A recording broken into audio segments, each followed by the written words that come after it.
ഓം ശ്രീ നാരായണ പരമഗുരവേ നമ. ഓം ശ്രീ ശാരദാംബായേ നമ. എല്ലാവർക്കും നമസ്കാരം. എൻ്റെ ഈ കൊച്ചു വീഡിയോ ശ്രവിക്കുന്ന നിങ്ങളെല്ലാവരും എന്നെ സപ്പോർട്ട് ചെയ്യണം, ഷെയർ ചെയ്യണം, ലൈക്ക് ചെയ്യണം, സബ്സ്ക്രൈബ് ചെയ്യണം എന്ന് മാത്രം പറഞ്ഞുകൊണ്ട് ഞാൻ ഇന്നത്തെ ഈ വീഡിയോയിലേക്ക് കിടക്കട്ടെ.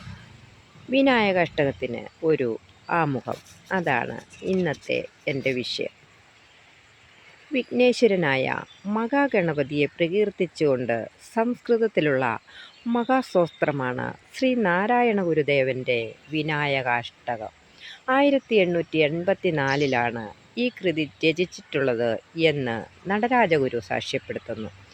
നാഗർകോവിലിനടുത്ത് കോട്ടാർ എന്ന സ്ഥലത്തുകൂടി ഗുരുദേവൻ സഞ്ചരിച്ചിരുന്നപ്പോൾ ആ പ്രദേശത്തെ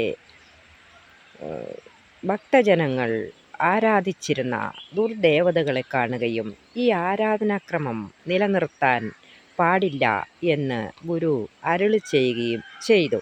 എന്നാൽ ഈ ദുർമൂർത്തികളുടെ പ്രതിഷ്ഠകൾ എടുത്തു മാറ്റുവാൻ ആർക്കും ധൈര്യമില്ലായിരുന്നു.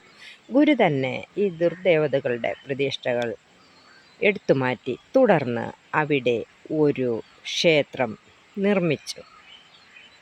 ശേഷം ഗണങ്ങളുടെ നായകനായ വിനായകനെ ഗുരു പ്രതിഷ്ഠിക്കുകയും ചെയ്തു. അവിടെയുള്ള ഭക്തജനങ്ങൾക്ക് പ്രാർത്ഥിക്കുന്നതിനു വേണ്ടി വിനായകാഷ്ടകം എന്ന കൃതി രചിച്ച് നൽകുകയും ചെയ്തു.